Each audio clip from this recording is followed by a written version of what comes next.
Hello and welcome to Metaphysical Happy Hour. I am your host, Cassie Clayton. And I'm your co-host, Tracey Escobar, also known as the Red Couch Medium. Hey, Cassie. Yeah. So we have a super fun show tonight. We have not one, but two guests joining us. So that is just going to be, so I'm really, really excited. I met both of these wonderful gentlemen in a trip to Eureka Springs, Arkansas, and I'm so excited to be bringing them on. So just to go into a little bit of information about them, Carlos David, his journey into the world of magic began around the age of 5. He received a magic kit for Christmas, a gift desperately needed after his grandfather completely amazed him with a coin trick. Carlos was raised in the theater, working behind the scenes and performing on stage from a young age, which gave him the hunger to pursue entertaining as a profession. He was fortunate to have a stage musician, performer, and practical joker for a father, which influenced his path into comedy magic. Since then, he has performed countless shows for audiences of all ages and walks of life, always creating the most fun and entertaining magic possible. He recently completed a 3-year schedule at the Three Fox Sisters Theater in historic downtown Eureka Springs, Arkansas, creating unique paranormal-themed magic shows. Johari's Window, a psychic comedy show, Bloodlines, Ghost Hunters of Arthur Conan Doyle, and Prepossessed, a theatrical seance, and the magic of Carlos David. Our second guest is Vince Johari. And it was in the 1970s, and a 9-year-old Vince Johari was fascinated by death in the afterlife. His obsession was flamed when he received a Ouija board for Christmas in the 4th grade. Vince's slumber parties would never be the same, and his childhood friends continue to talk about the late night experiences. Vince's curiosity with death and the afterlife continued into graduate school, where he took a job at a funeral home and actually lived on the premises. Most people would have ran from this, but Vince saw it as an opportunity as his life path started to take shape.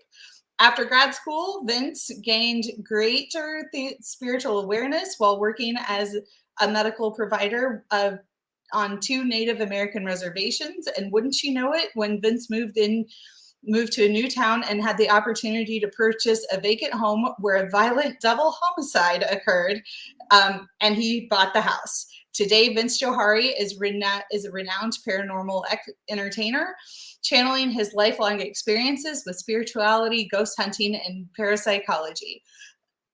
To you, and has created 2 amazing events, Johari's Window and Prepossessed. Wow. I don't know how are we going to follow those bios. Let's bring them on. Let's bring them on. Absolutely. So, hey guys. Hello. Well, that was the show. We know all about you. We're done. I love that. Welcome to the show, you guys. We're so excited. I'm excited. Thank you for having us. Yes, thank you. Yeah, love talking about this stuff. So, just so we can put it out there, just so we have a lot of viewers. Some of them are into the paranormal, some aren't. Everyone's kind of new. So, what I thought we would do is, Carlos, tell us what it is you do. What is a mentalist? What is tell us what it is you do, and then Vince, you do the same thing, right? Mm-hmm. Just tag team it. All right. So I'm a magician and a mentalist. Basically, a mentalist is a magician who pretends to be a mind reader, or someone who uses the power of the mind to entertain. Okay. And that's it. I mean, that's the basics. That's the basics of it is, yes. And then Vince, what's a paranormalist? Well, a paranormalist has educated himself in showmanship, but also educated himself in paranormal experiences. I've been trained by individuals that present seance theater. I've gone to ghost hunting conferences and been part of ghost hunting teams. I've gone to spiritualism conferences and been part of gallery readings and had worked with other mediums and have an understanding of what those crowds expect and would like. And you might say, a person who was interested in the paranormal, but was kind of afraid to see a medium Okay. or a psychic. But my presentations are, again, to introduce psychic and paranormal activities in a non-threatening way, in a very entertaining way that is more approachable at times. And so, therefore, again, a paranormalist or a paranormal entertainer. Okay. So I'm trying to recreate different paranormal experiences with audience members, and that's usually why I'm trying to seek out the most psychic people in the audience or the mediums in the audience and let them give demonstrations. That way, no one can call me a fraud because I never said I had any powers to begin with. That's Well, super they still could. They still could, Vince. I could, but So Carlos, question for you. Yeah, sure. Do you believe in the paranormal? Yes. Okay. I mean, Tell us. the short answer is yes. Yes. I've had enough experiences. I lived in an extremely haunted house. It ended up making its way onto a popular television show about haunted houses. Wow. And there's a medium in that show that goes into the houses, and then there's a detective that goes in. I think we probably know what show that is. Yep. But I had experiences in that house, and growing up, I've had some strange experiences. So I do believe the paranormal exists, but I also know that when I perform, nothing is paranormal unless it happens by accident. Now, there's a story that happened to us during the show that we can get into a little bit later if you like. But many times, things would happen during the shows that were not planned, were not scripted, that after the show, we would debrief and we would sit back and Vince and I would talk about it, and we have no idea how what happened. See, I think that's crazy. So, I think we talked off camera just a little bit how I think it's what a neat marriage you two have for what you guys do, right? Because like my experience with the Mentalist was about debunking. So tell me a little bit about the history of where that came from on the Mentalist sure. side. Yeah. Okay. Well, I think a lot of modern mentalists or a lot of modern magicians that want to debunk spiritualists or mediums, things like that. A lot of them are influenced by the story of Harry Houdini, and how he became such a famous debunker of spiritualists. Yeah. A lot of people now there's different stories. Some people believe that he really wanted to believe, and that he was actually looking for the real thing. Okay. And there's another side, which I lean more towards, is that, a way to be relevant, this is going to make a lot of people angry, but a way to be relevant is to teach people what a medium does. Yeah, Vince is already laughing. Teach people what a medium does, somebody who's, nobody, they have no real name, make them famous, and you call them out. And then now you're in the headlines because now you're debunking their magic tricks that maybe you taught them earlier. Gotcha. So, but I'm just saying, hey, I'm just throwing that out there. But the whole idea of, I don't know if it makes people feel better about themselves. There's some people that are on like a moral thing. They don't want people to be taken advantage of, Sure. which that certainly exists. That is out there. But at the same time, I wonder, I don't know how many people that are in the magic or mentalism field today are on the debunking side of things in order to try to make a name for themselves, or because they actually feel like they have a moral obligation to it. But either way, that's originally where a lot of that comes from, is that Houdini became more famous probably for his debunking psychics than his escape. If you think about it, you're probably familiar with that. And so I think a lot of people today try to emulate that. The Amazing Randy. Are you guys familiar with the Amazing Randy? No. The Amazing Randy. He made an entire career off of debunk. He's the one who debunked the preacher Peter Popoff. Okay. They busted him using an earpiece and having someone send him information. Yes. The Amazing Randy debunked Uri Geller on the Johnny Carson show. Very famous. It actually ended up making Uri Geller even more famous than hurting his career, I think. But so it's become a way for people to kind of get the limelight a little bit. That makes sense to me. I had no idea what a mentalist was until then. But so, Vince, your background, yay, hi. I just have people on TikTok talking about Ouija boards because I think in the intro we talked about Ouija boards a little bit. Mm-hmm. What was your experience with your Ouija board? I always had an enjoyable, good time with my Ouija board. You did. What was so funny at the shop, of course, we sold Ouija boards, and every person that came into the shop, they did one of these. Yes. Oh, I had a horrible experience with a Ouija board during a slumber party. And it was the same story. I mean, unfortunately, movies have destroyed Ouija boards. And what's so amazing, of course, in our show Prepossessed, we don't use a Ouija board. We use a spirit table. And a spirit table is a glass on a table that 4 people put their hands on, and they ask the spirits to move the glass. We never called it a Ouija board because I figured everyone would run out of the room. But we use a spirit table, and it helps us choose our mediums.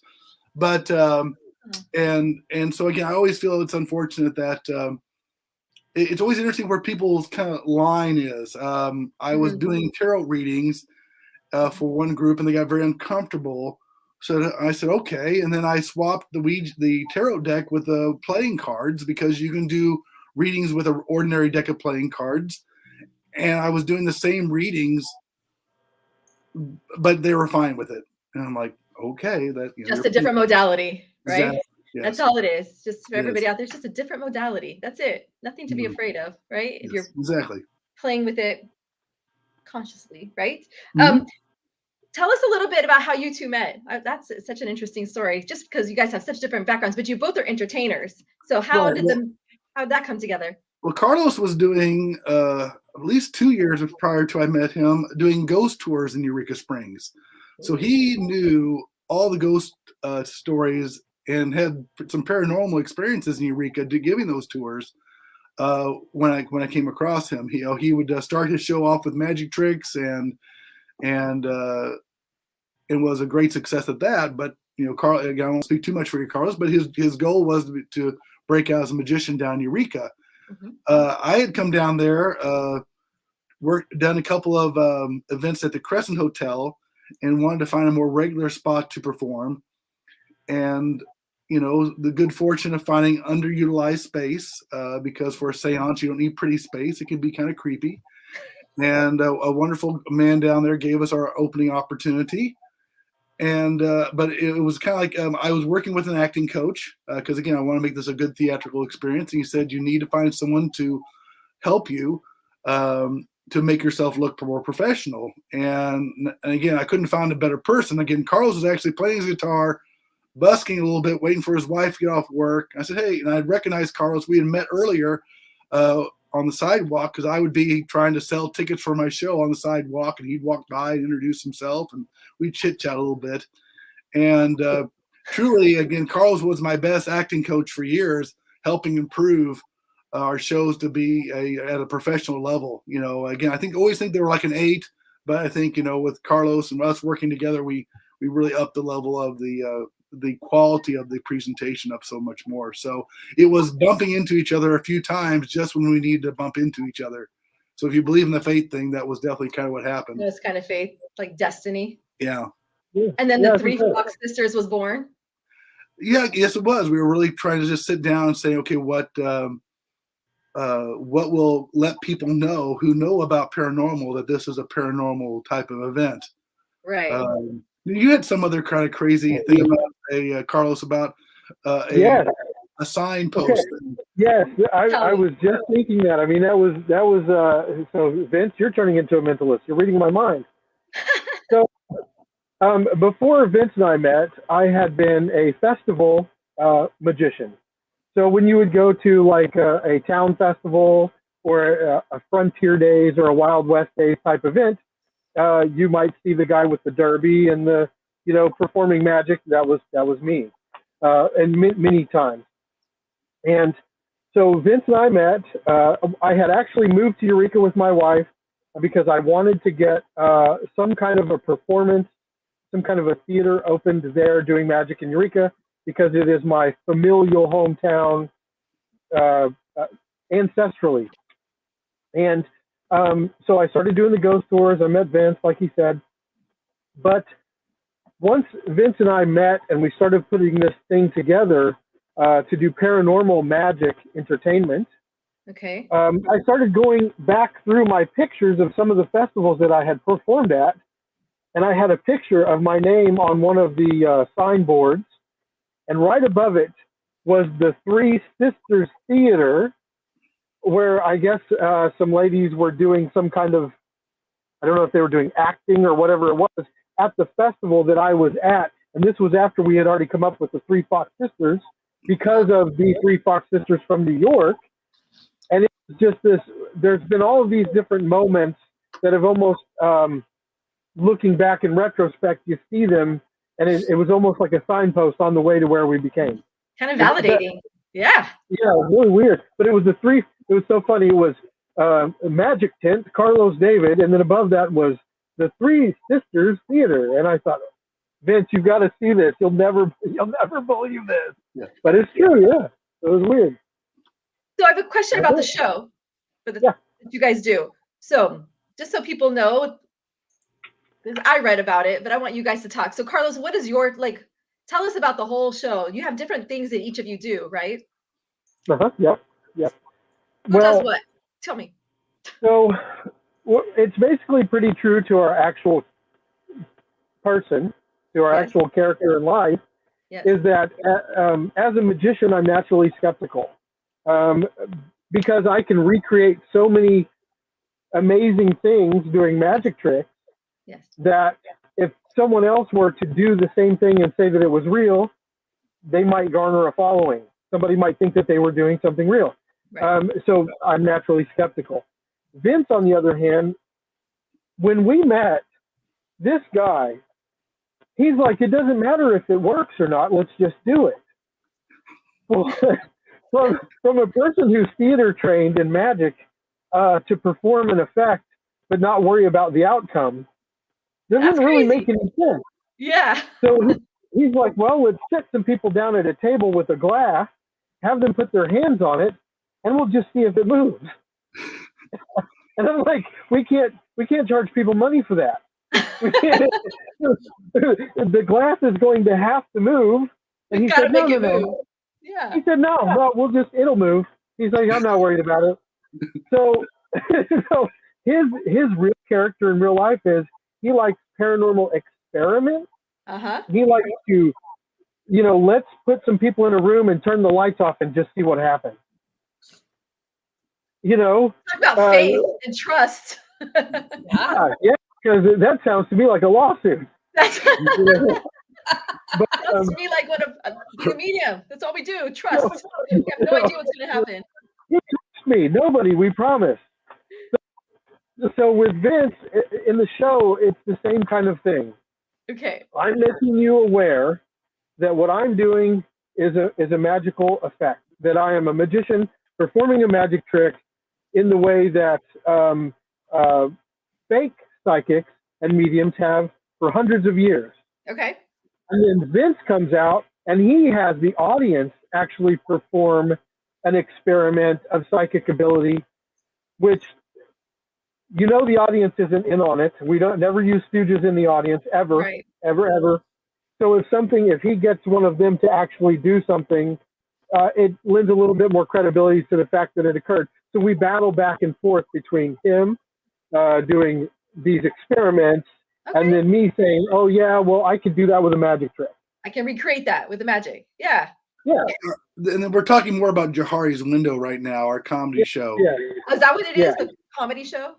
Okay. Yeah, as long as people laugh, it is. And Did you get to see this when you were down there? Yeah. I got a chance to. Anna and all of us, we went down. We were there in Eureka Springs, and we were able to go to their show, and it is a really cool and fun experience for sure. So it was awesome having you. It was awesome. I see Johari's Window as this dueling piano. Yeah. Type of, I'm coming out. I'm trying to present my paranormal experiments, and Carlos says, "Well, here's Mr. Magician," and the whole point is I'm trying to prove to Carlos that psychic abilities truly are possible.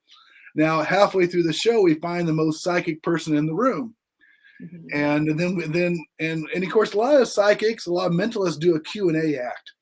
Okay. It's called basically where audience members write down a question about their future, a true or false question. And then our most psychic person that we did these several psychic tests with all the audience members, we found the one person. And so our most psychic person has a pendulum and the pendulum board, and Carlos will hold out the question, name the person, and again, we just allow it to happen. And this is a very improvisational part of the show, but a lot of people it was frustrating for that to be their favorite part of the show, because we weren't doing half of it because we were just letting things just happen. So, well, you asked me about if I believed in paranormal things earlier. Yeah. So in 3 seasons, like I said, it's been very difficult for me letting go of effect, is planned and has a certain outcome. Well, there's a part of the show, and I won't talk about method, but we have the most psychic person. All of the cards that are filled out are placed into a bowl, and we have the most psychic person take one out, and we walk out into the audience, and then I, with the help of the most psychic person, try to locate the owner of the card without looking at it. Okay. It is a magical effect. It's planned to always find the right person. Always. It always works. It always works because it's a magic trick. Okay. So this one night, was it like the 3 nights before we ended the season? It was. Yeah. So we get this girl up on stage. I missed my cue. I wasn't able to do the secret thing I needed to do to make sure I had the right. It wasn't going to work. I look at Vince and I say, no Hellstromism. Now that's supposed to be the cue for him to just move on and not go on. He looks at me dead in the face and says, Carlos, isn't now the time for Hellstromism?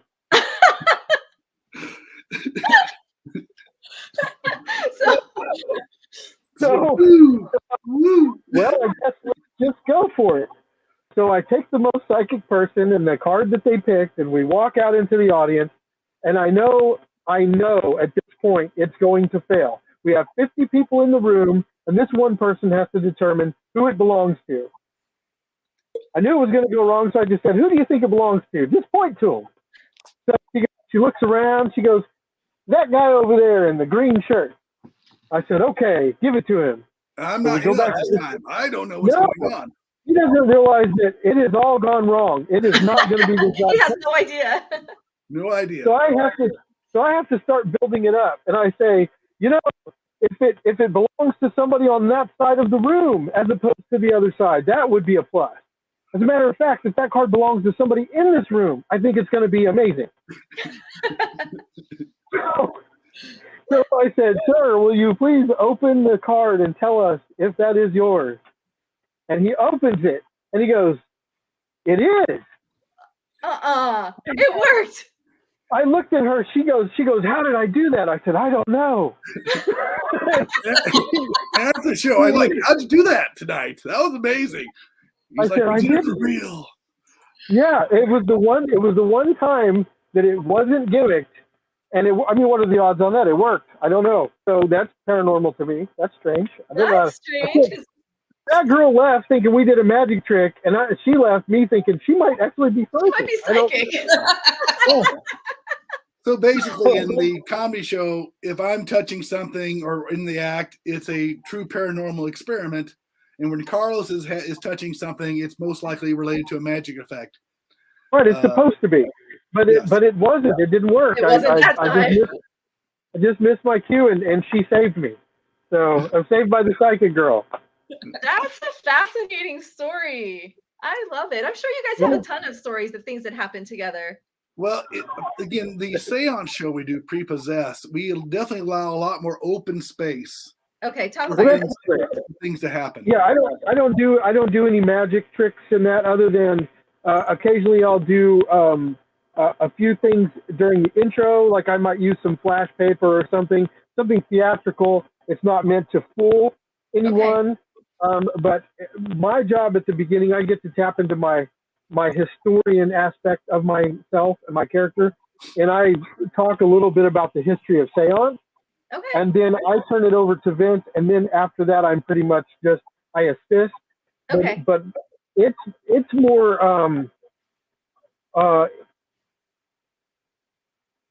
how would you explain it? It's not a seance. It's not supposed to be taken as a real seance. That's the theatrical part.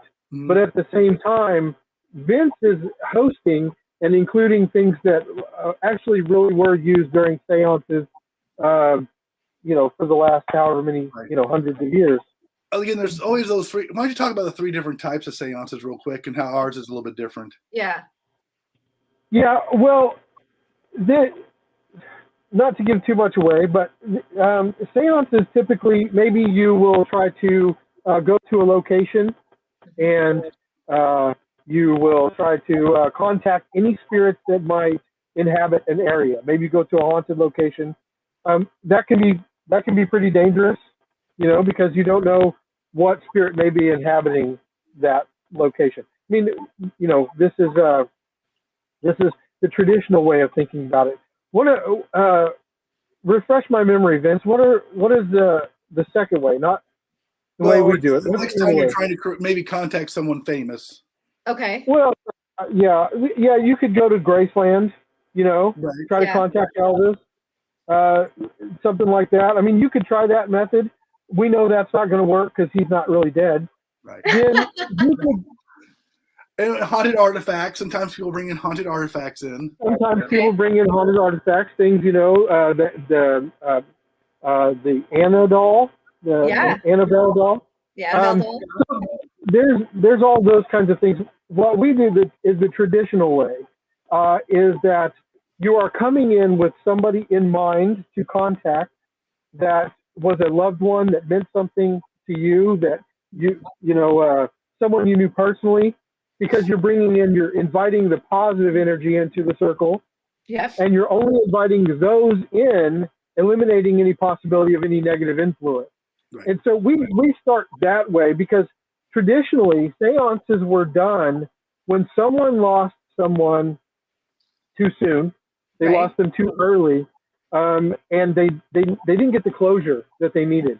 Yeah. Maybe there was something else they needed to hear. Maybe there was something else they needed to say. Yeah. And so that's more in line with the type of seance that we recreate. And do you use the audience members? Oh, yes. Yeah, they're the stars of the show. Yes. They are. I'll let Vince take that. But yeah, that's the premise. Many of the other theatrical seances I read always brought in a dark energy to kind of frighten the guests, and I didn't like that idea. Okay. And again, in the seances and ghost hunting I've been experiencing, that was not reality as well. Now, we bring everyone in. Everyone has a pendulum. After we get centered, we do a couple of kind of psychic exercises. Everyone's name is written down on a business card that's in the circle. And by elimination, by either using the pendulum or going to the spirit table, we lay the cards on the spirit glass, and we have 4 volunteers on the spirit table. And I say, spirits, move this glass, push this glass, move this glass wherever it needs to. Look for a person here with an open heart and open mind to be a medium tonight, someone who is willing to have this experience. Right. And of course, this is where Carlos holds his breath. I think he holds his breath every time I go out on stage For this one. or something. Because I have begged that glass to move some nights. So, John, come on, move. Please move. But that glass, for some reason, always seems to move. And of course, I insist say, you must touch a card. The cards are face down, and the card will eventually move, and it'll touch one of these business cards. And I'll turn over that business card, and I'll say, the name will be Sarah. Hey, Sarah, will you be agreeable to be a medium tonight? And she can say yes, no, or whatever, because it's and then we always choose 2 mediums to be part of the seance because these are novice mediums. We don't want to send them on they're in a trance alone. So after we choose our 2 mediums, we do some other medium exercises. We kind of help them understand the communicate with the spirit with dowsing rods, and then we do some tarot dowsing to allow the spirits to guide. We got all these tarot cards on a table. They're guided. They're focusing on one. They pick one up without knowing what it is. And they allow the spirit to pull their hands, almost like dowsing rods, to a guest who that has a message for. Wow. I then interpret the card for them, how the Nice. spirit would. And then we do some trance mediumship and allowing them to, I do kind of a guided trance because, again, they've not done this before, and I allow them to pull forth names and experiences of what they're having there. And we do it old school. They're in sensory depth. Yeah. Are they? Oh, yeah. Yeah. They have a veil and everything. And so afterwards, of course, we say goodbye to the spirits, and then we debrief. We tell everyone how important it is that for, not everyone in the room may have a paranormal experience, but we want everybody to go home with a paranormal story. Right. And so we encourage everyone in the room to kind of talk about what they experienced there that night.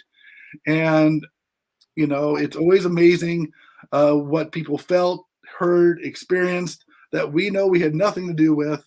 And really, It's fascinating. So people, well, again, I always consider this drama theater. I mean, you do laugh and chuckle once in a while in a seance because of a tension breaker.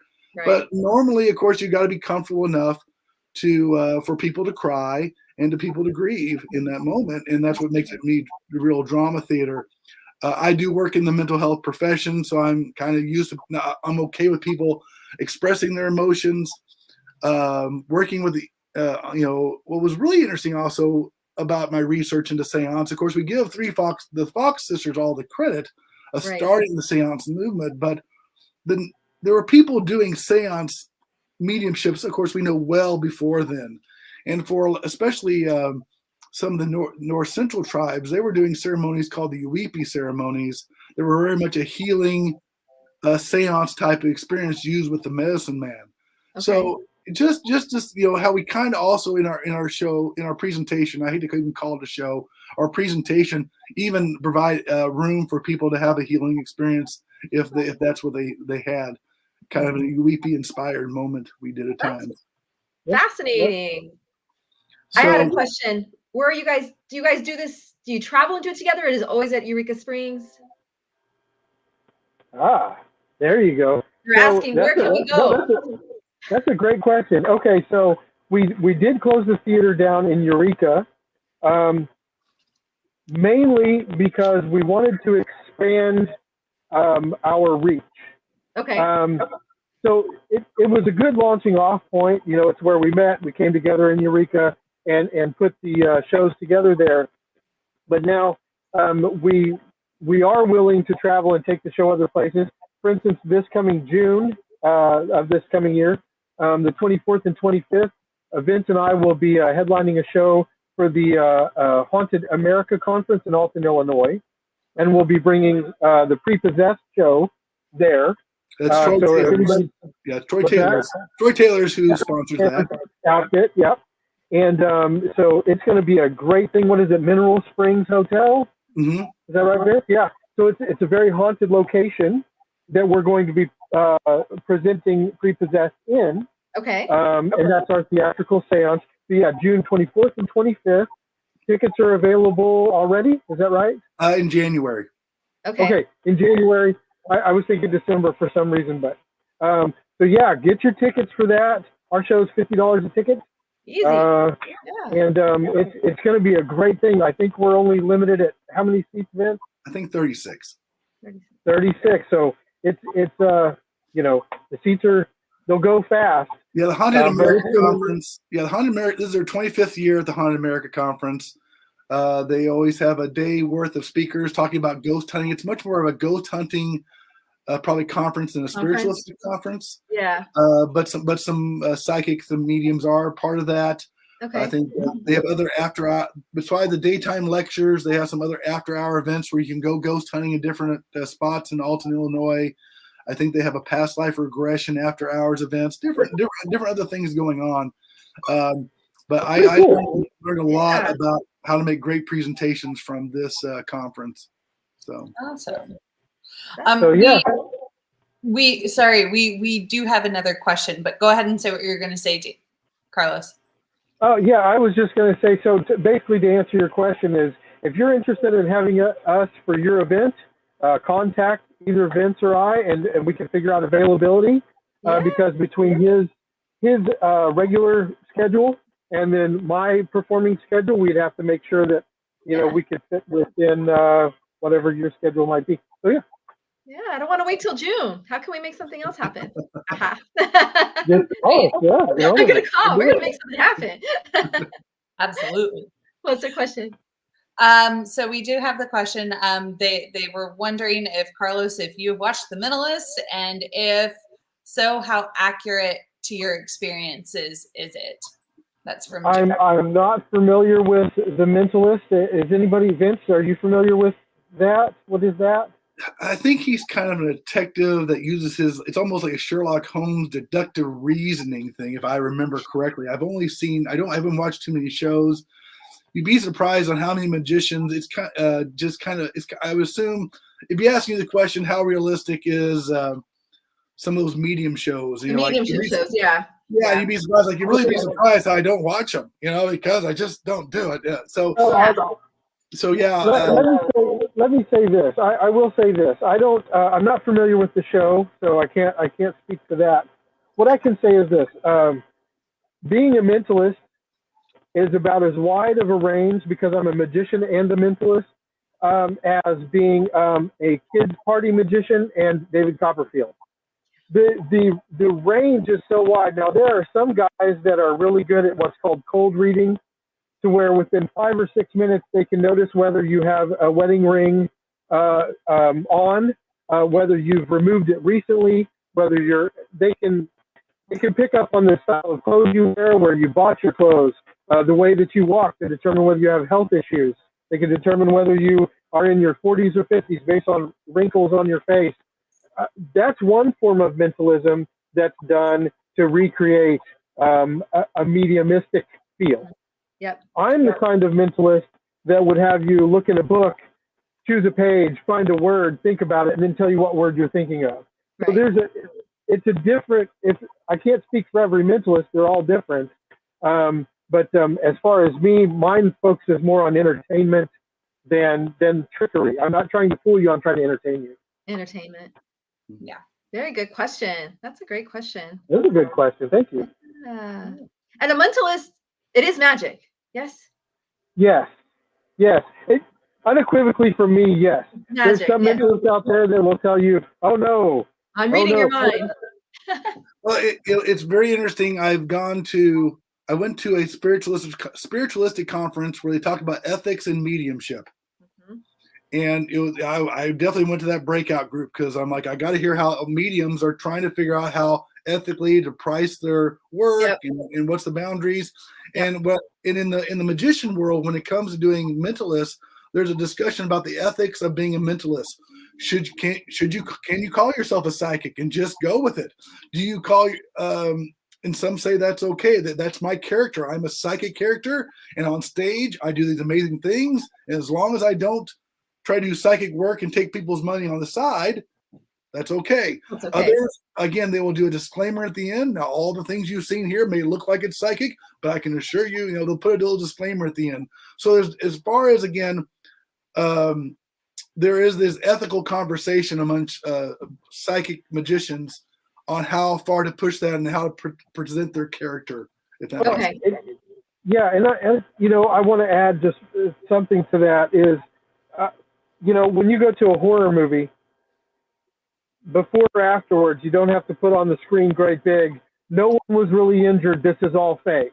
Right. Now, there's a lot of entertainers out there, really good mentalists, that never say one way or the other. They never say what I'm doing is fake. They never say what I'm doing is real. They let you make up your own mind. That's great.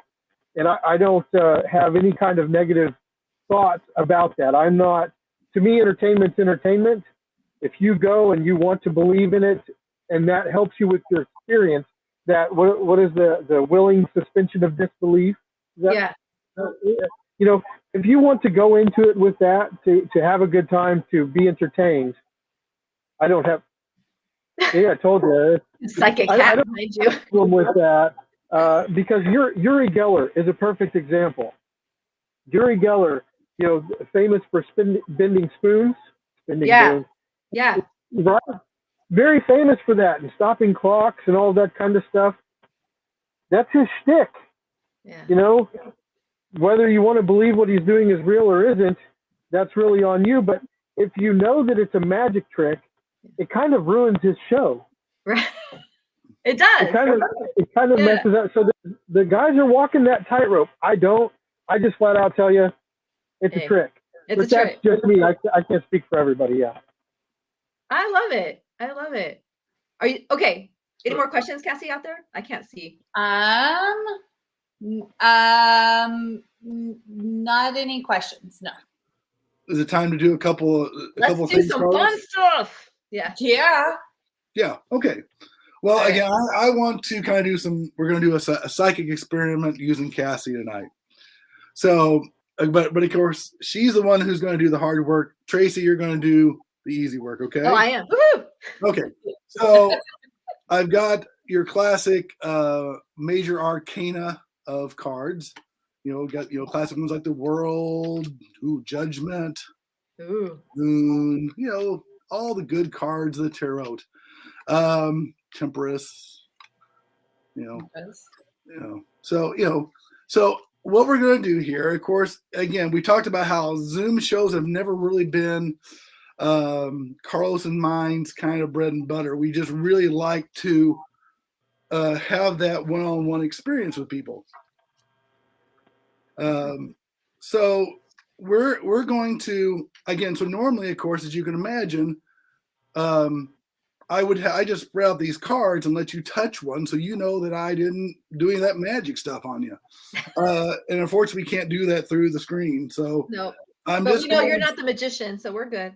We trust you. If you can see my hand, like, this is horrible. It's horrible. It's horrible. So Tracey, I am going to just kind of run through these cards, and if you would say stop. Stop. All right. No, here's the deal. Cassie, look away for just a second. Oh, shoot. Sorry. Okay. Tracey, you look. Okay, you see your card, Tracey? Yes. Okay. All right. Woo. All right. You're back with us, Casey. Now, what I did ask Casey to do beforehand is I asked her to get some ready for us.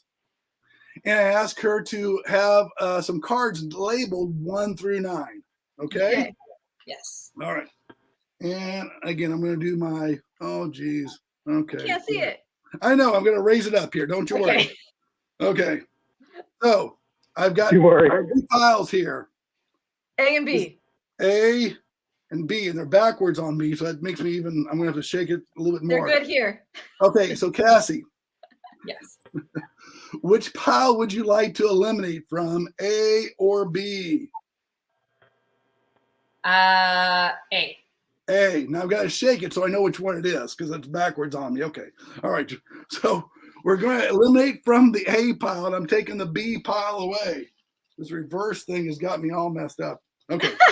Well, here's your left pile to eliminate, and I'm going to deal them down 1, 2, 3, 4, 5, 6, 7, 8, 9, and I've got a card here left. So if you don't get now, one by one, I'm hoping that Tracey's card is on this board. And if you don't get anything, I'm hoping it's this card here because that would be the number 10th one. And if it doesn't work, it's Vince. He's like, who cares? Yeah, if it worked every time, it'd be a trick, right? So I want you to hold that pendulum over each one of your numbered cards, Casey, one at a time, and hopefully get tuned into Tracey's vibrations. Do whatever you do to get centered, but hopefully as you move that pendulum over one by one, that card will move distinctly different over one of those numbers. Okay. All right. Dramatic music, please.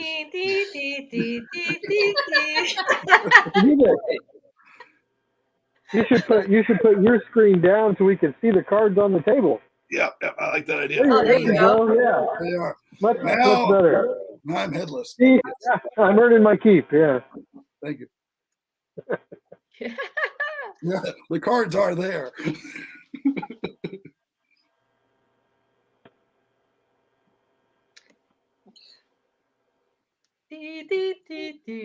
Right. We need to play some music. That's right. Vince, tell us about your giant dog that looks like a horse. That dog is over at a friend's house while I live with my parents. Oh. All right. Pretty much. Well, my house is getting built. Ah. We got a comment out here. The Mentalist presents a lot of cold reading ideas, but remember that they do rely a lot on artistic license. Does that make sense to you? Yes. Yes. Okay. So, card 8. Card 8. So 1, 2, 3 are gone. Ah. 4, 5, 6. 4, 5, 6 is gone. And then we got 7, 8, 9. So 7 and 9 are gone. We had all these to pick from, right? Yep. Well, I can't. Give me. Let's see. Okay, wait. Before you reveal it, what was the card? Yes, Tracy. What was the card you looked at? I don't know. It was the blue card with the lantern. The guy holding the lantern. The Hermit card. The Hermit. I don't know what it is. That's the blue guy holding the lantern. Yeah, he's holding the lantern. Yes, it was a. And of course, what is significant about the Hermit? They used it for a Led Zeppelin album. No, the Hermit's on a spiritual journey. Oh, yeah, yes.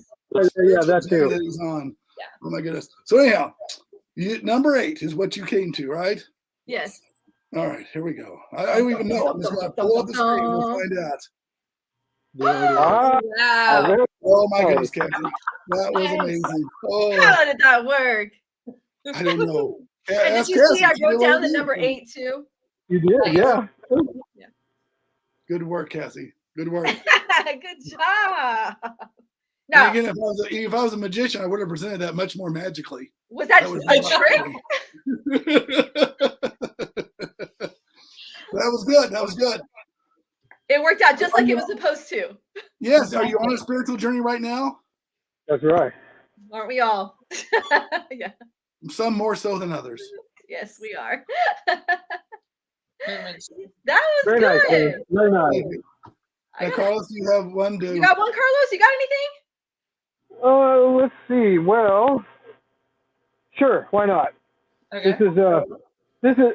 I like classic magic.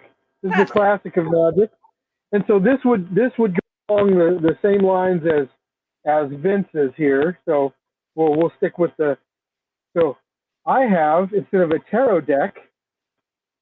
I see what you're talking about, Vince. Yeah, It's backwards. Yeah, it is, right?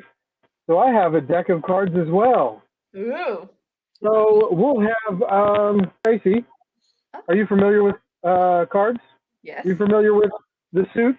The Yes. 4 different suits and all this? Okay.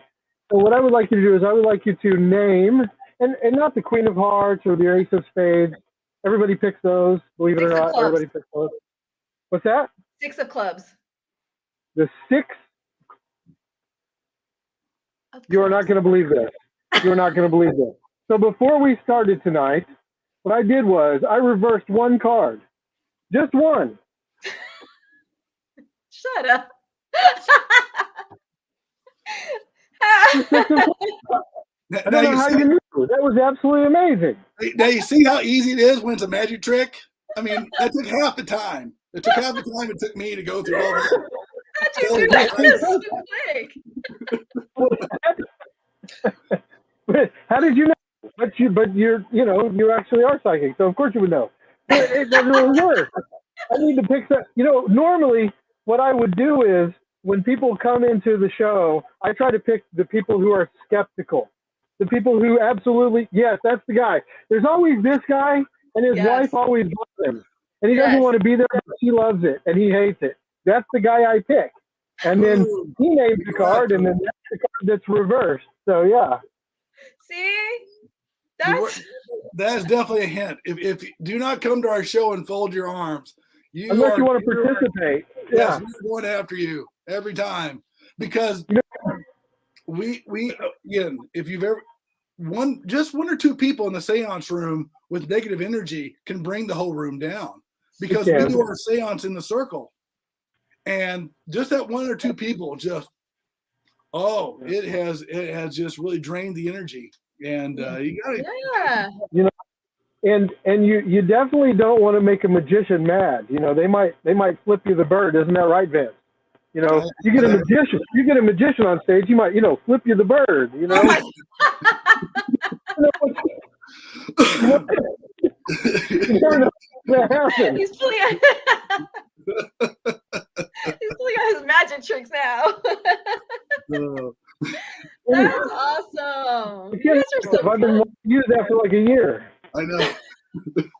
It's like I told my wife the other day when we were talking about coming on here. I said, we'll probably talk a lot about premonition, psychic ability, that kind of thing, and people have different ideas about it. I mean, for instance, I remember when I was 16 years old, my parents tried to surprise me with a car. They missed.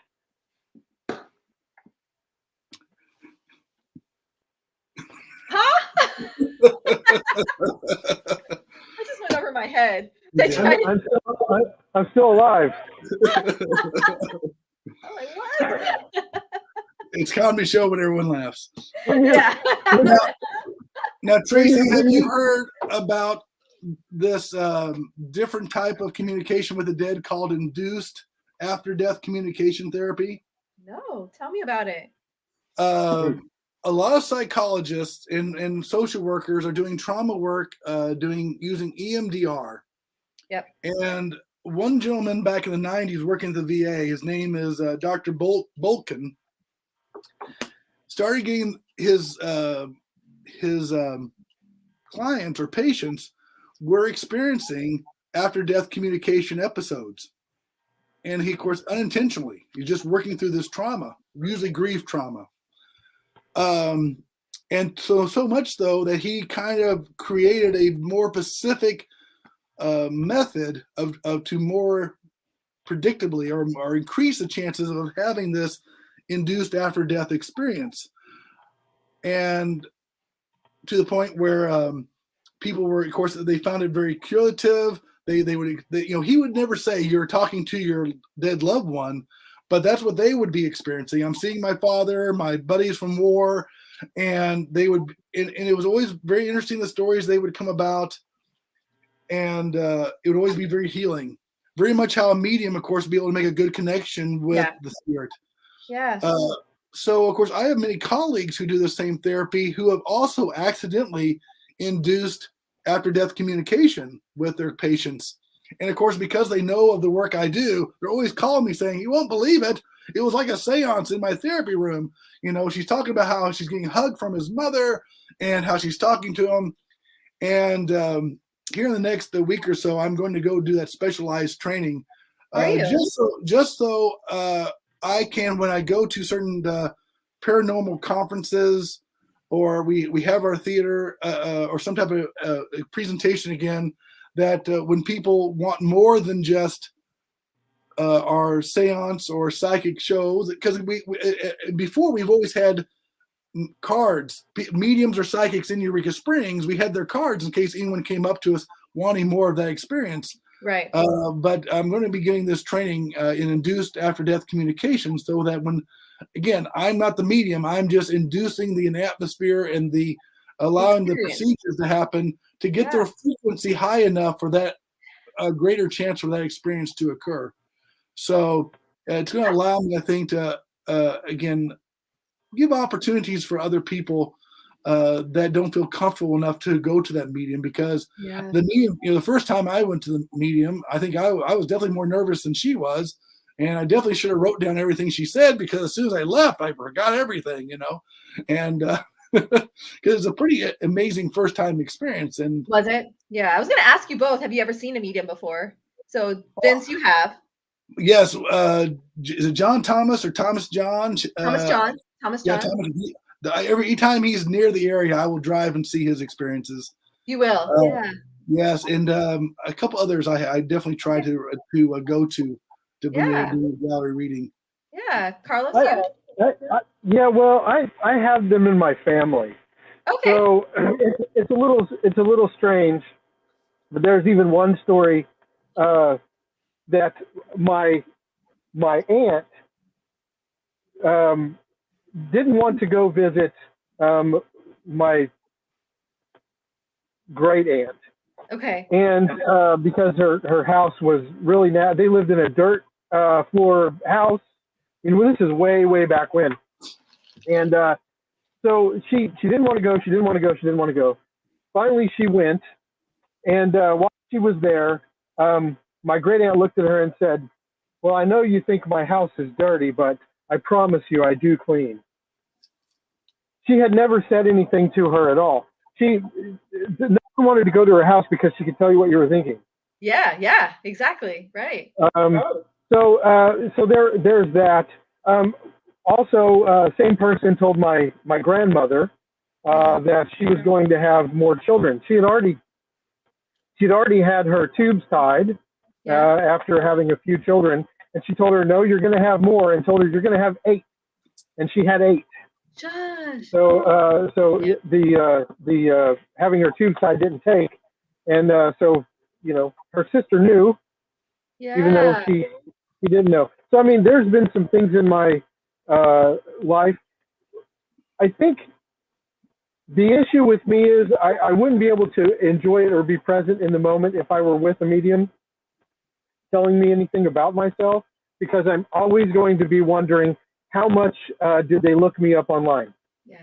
Yeah. How much information? There's so much information about me out there, and everyone, that for me it would always be playing in the back of my mind. Well, did someone post that? Did I, because there's so many magicians that use that method, so it would be difficult. I would have to go to someone, them not knowing who I was. It would have to be it would have to be a very spur of the moment situation to where I knew they didn't know who I was. Right. Like a controlled environment where they don't even have your name before you get there. Right. Extremely. So, yeah. I think the interesting part about being a medium, we're the ones having the experience, right? So you talk a lot about experience, and I just think it's for people out there, we're the ones having the experience and hopefully trying to pass that experience on to the people we're reading for, right? To include you in the experience, because everything that's happening to me during a mediumship reading is happening to me, right? It's happening in my head, it's happening on my body. So it's a whole experience that I'm having.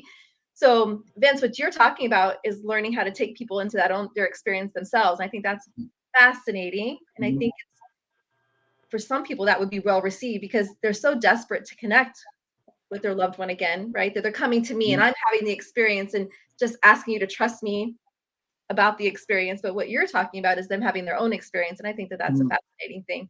It's some way to help the grieving for those who aren't a medium. Exactly. Right. Exactly. Because they so desperately want that. And when I teach my clients too, when they come to me, I try to get them to have their own experience. I try to give them techniques when they're alone, how they can call them in, how they can feel them on their own body, because they're so desperately wanting a connection, right? So I think that that's just fascinating. So I just want to throw that out there because we're running out of time. Well, what's the say, Tracey? Again, part of what I was a music and theater major. Carlos, before I went to my new profession. Carlos is in. Part of our lure is, of course, to be on there on stage. There's a little adrenaline for us to be in front of the audience, and I could just see how being a medium and getting in the zone would be kind of this addictive. I need to be there. I want to be there moment. Because it's crazy experiences there. So when people talk about the mentalists who try to debunk the mediums, and there's people out there that are just really good about reading body language, reading like the ring, like that's so exhausting to me. Like there's no way I could do all that, right? Because everything just happened. So for people to accuse us of doing that, that's just exhausting. I think it takes a lot of training to even learn how to read that kind of stuff, right? But when you're a true medium, the experience is just happening to you, and it's just. And it's funny you say that because again, I have knowledge about magic, and a lot of times when people try to guess how a magic trick is done, they create this elaborate ideas about the magic trick when they have no idea how simple the how to do the effect was. It is, yes. So if you just told them like, no, I just get the information, it's almost too hard for them to believe that. Almost like when they tell them how they actually did the trick, if they actually decided to tell them, it's almost like, no, you can do it that way because I would have figured that out. It's so simple. Oh my God, yeah, that's it. People make it so complicated, and when you're the person having the experience, it's not complicated at all. It's just happening to me. I can't help it, right? So it's just fascinating. magicians have actually got an easier job. Carlos says how his job's gotten easier lately because with electronics, the old magic now fools people easier.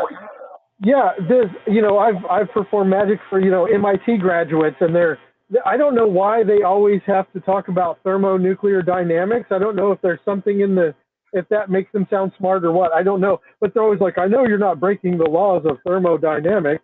And it's like, you're right. No.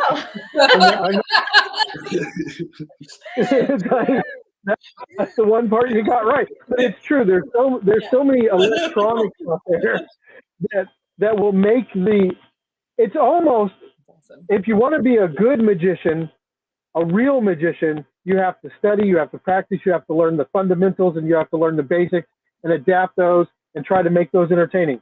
There's too many people out there now that all it takes is a fat wallet, and then they can entertain you because they can buy the latest electronic gadget that, their little thing tells them what the card you chose or whatever. Yeah. So for me, most of the magic effects that I use are old classics from way back in the day. A lot of the manuscripts that I use to create my magic are from the 1920s and earlier, because people are so far ahead with the electronics. I'll give you a perfect example really, really quickly. There's an effect called card to frame. Someone chooses a card, right? Yeah. You tear off the corner, you give it to them, you burn the rest of the playing card, it vanishes. They're holding the corner of the card that they picked, and then a picture frame is revealed, and behind the glass is the card that matches the corner that they are holding. It just magically appears. The very first time I performed that at a festival, I had a kid say, "Oh, it's a tablet."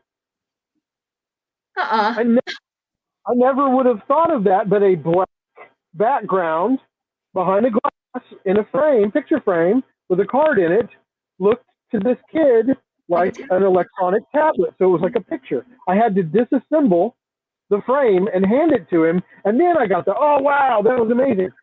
But nowadays, everybody jumps to, and listen, if electronics is not how a magician did the trick, if the person watching the trick thinks that's how they did it, it doesn't matter how you did it. To them, you did it with electronics. Maybe you had a thing in your ear, or you. Right. So the older effects are more fooling nowadays because they're harder to explain because there are no electronics involved. It's in your face, close-up magic. Absolutely love it. So yeah, thanks, Vince. Yeah. Wow. Well, thank you, Tracey, and thank you, Cassandra, for having us out tonight. Where can people find you? Really quick. Where can people find you? Carlos, you're up. Where can people find you?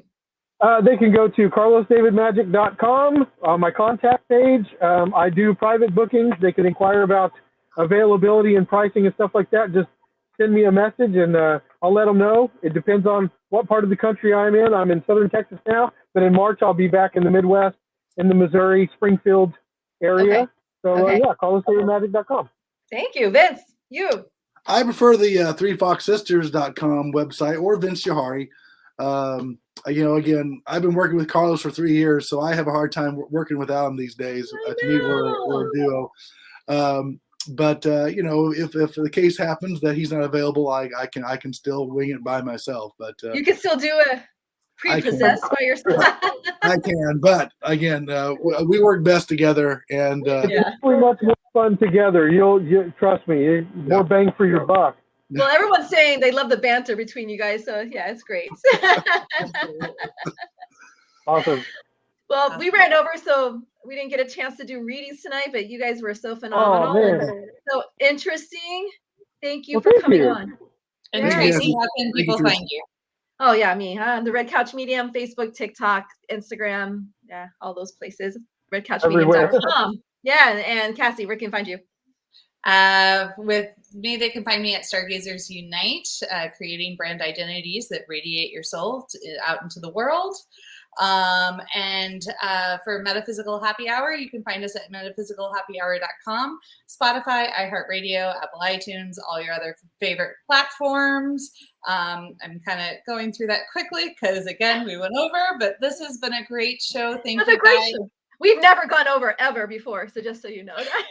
It's fun all night. Yeah. So Thank you. Vince, Carlos, thank you for being on. Anytime.